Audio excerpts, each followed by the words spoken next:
Hi everyone, it's me E and welcome back to my channel. In today's video, I'm going to show you some DIY planners that I have made. This planner I used from maybe February of last year until basically New Year's. I completely 100% made this by hand from like a Cheez-It box. So that's like the inside. And then I covered that with scrapbook paper and like decorative tape and stuff. So on the inside, yeah, I started using it on February 27th and used it until December 31st. And see, I call it a planner because like there's sketchbooky pages.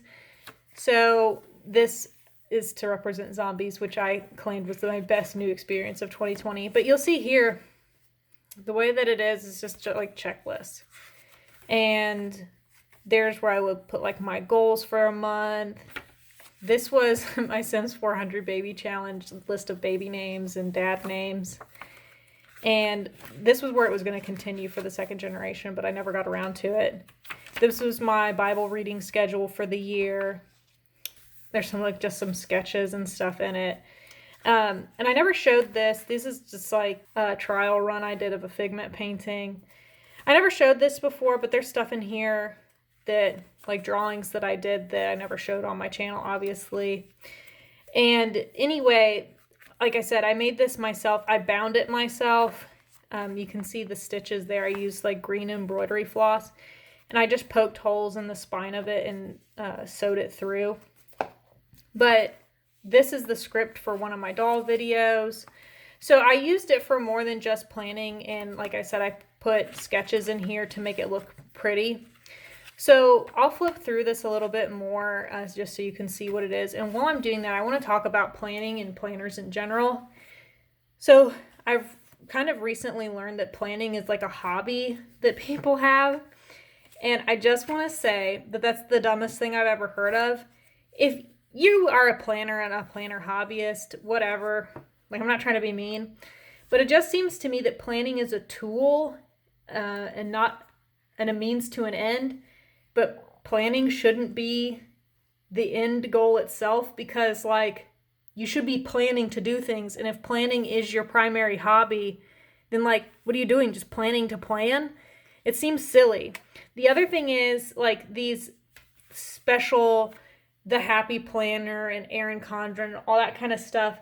Those planners are so expensive. And then like they have this whole sticker scheme where like you're supposed to decorate your spreads.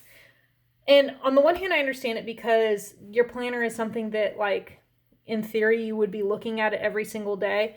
So if you're looking at it every day, you don't want it to be ugly. And that's why in mine I have these sketchbook pages to give me something cute to look at while I'm consulting this book to see what I had on my schedule for the day. This is obviously Rapunzel, but it was like a random color challenge kind of thing. So that was something I did for fun. But anyway, the thing is with all these stickers, right, is that the stickers that they sell to go in your planner, like per spread, like 1 week, you could spend $15 or $20 just on stickers. So if you buy $15 worth of stickers per week for 52 weeks of the year, like you're spending like $2,000 per year just in stickers. Or maybe not 2,000, but you're spending like $1,000 just in stickers for your planner. This is from Twilight. That's Edward and Bella. But like, to me, that's just such a crazy waste of money, especially since it's in a planner, which is ideally something that you will use for a time and then dispose of because it will no longer be relevant. So it's like you're spending all this money on stickers for stuff that you're not going to continuously look at. Like if you spend $15 worth on stickers, but you're using it to scrapbook, I can sympathize with that more because the scrapbook is something that you will look at again and again. But the planner is, you're going to look at it for the week that you're planning, and then you're not going to necessarily go back and look at that week again. So to me, it just doesn't really compute. The other thing about planning that's dumb and makes no sense to me is that some people who are in the planning community and it's their hobby, they will have like 5 planners. They'll have their everyday planner, their mini planner that they take with them. They'll have their social media planner, their vacation planner, their Bible planner, and then they'll have a memory planner. And to me, it's like if you're spending $20, $30 on a planner, it should be able to function for all of those different purposes. You shouldn't have to spend $100, $150 worth in planners to be able to plan out your life. One planner should be able to do it. Maybe 2 at most. Okay, you have your one for your personal life and one for your work life. Like a work planner for your work events and then one for your personal life. You should not need to have 5 planners in order to plan your life.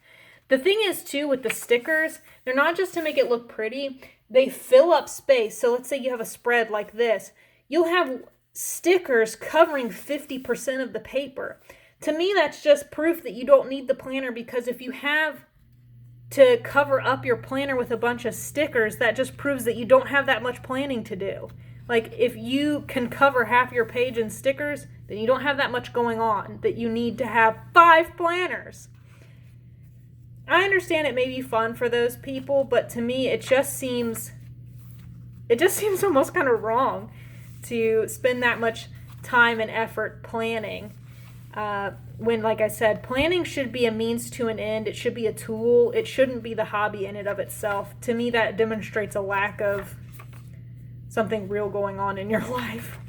But if you are a planning hobbyist, let me know why and how you justify spending all that money on stickers and stuff.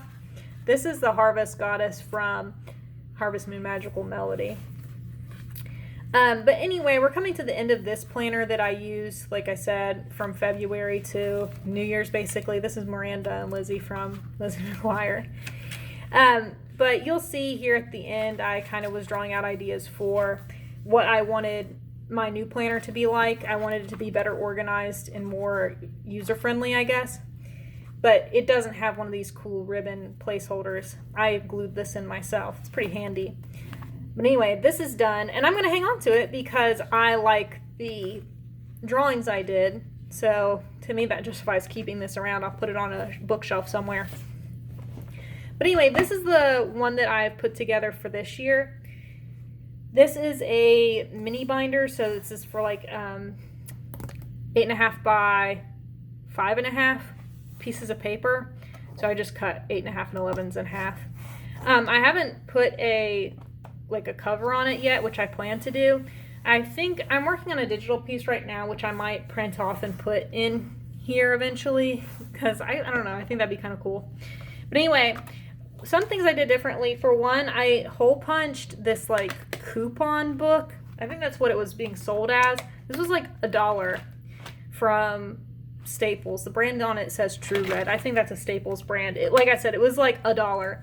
And my parents got me these flare pens. They bought them for me. I have more of them, but these are just the colors that I wanted to stick in here that would fit. But I hole punched it so that it could go in the front, so I'd always have pens handy, because that's one thing about this one, is I was always scrambling to find a pen to use. But anyway, over here you can see I put tabs on it.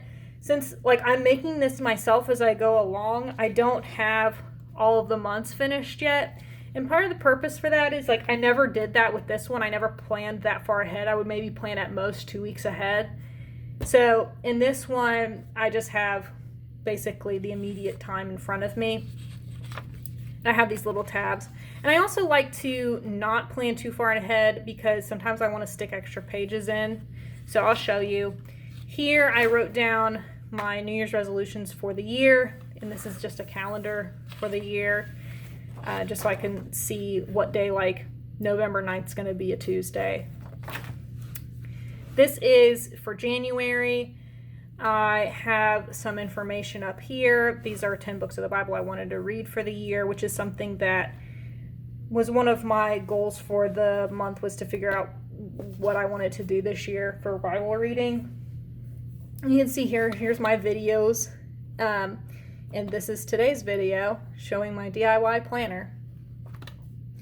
And here on the next page is I drew out the calendar for January. You see, none of it's perfect. I don't even use a ruler. See, for me, again, this is a means to an end and a tool for me. I'm not overly concerned with how pretty it is, though I do want it to look somewhat nice and appealing since I have to look at it every day. So I have like some fun colored pens and stuff, but nothing crazy. And this is what it looks like. It's just basically the same type of thing as I had in my other one. I just have my checklists for each day. And I've got some of my like weekly notes down here. And on this page, see, I stuck in a sketch of Winnie the Pooh and Piglet. And over here, I've transferred my 100 Baby Challenge names.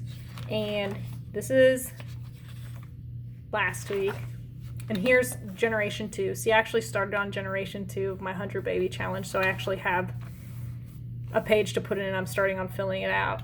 If you don't know what the 100 Baby Challenge is and you're a Sims fan, I mean, you should know because it's a very popular challenge, but basically you have a founder mother and then she has to have as many babies as possible or as many pregnancies as possible from different fathers, and you can't use the same father twice. It's kind of a scandalous game, but it's a Sims, so it's okay. And then when the first mother becomes too old to have any babies anymore, her youngest daughter will then take on that role, and so on and so forth until you have 100 babies. And I'm on baby 44 right now. We just had Mississippi and Massachusetts because I named all of the babies after states. So when I hit 50 and I've used all 50 state names, then I'm going to switch to state capitals for the remaining 50, and that'll be 100 babies. But anyway, this is this week. And then this is some of the stuff I've written down for February. So here's some spoilers for the videos I'm planning to make next month. I still have to brainstorm a little bit more. But that's basically it. I don't have that much else. I put a little love sticker for Valentine's Day. I do have these stickers because I thought I might use them to draw my attention to certain things, but they're really not that useful for what I'm doing, but whatever. The thought was I'm not going to buy a boatload of stickers and fill my planner with stickers, but I thought that I would use some just to give me something fun to look at. But like I said, I kind of regret buying this, but it was only like $3, so it's not a huge deal. But anyway, that's my planners. And yeah, I use these planners to stay on task for my YouTube channel and for all my creative hobby goals. I use it to make sure that I'm taking care of myself and doing things that I like to do too, because sometimes if I don't plan it, I will just lay in bed and space out for hours instead of actually drawing or reading or writing. And if it weren't for my obsessive planning, I probably would have never finished my book, which is available on Amazon. I have to plug it in every video, you guys, because I'm trying to get my dog cataract surgery and we need to raise the money to do it. So this is my book. It's called Squatch Camp by me. I'll link it in the description down below on Amazon. And you see in the back, is he real? That's kind of the crux of the book. Is he real? Anyway, you'll have to read it and find out for yourself. Anyway, that's all I have for this video. I hope that this helped you in some way, and I hope I didn't offend too many people with my indictment of the planning community or the planning hobby. I just don't get the appeal of it, but let me know what you think. And I will see you next time. Bye-bye.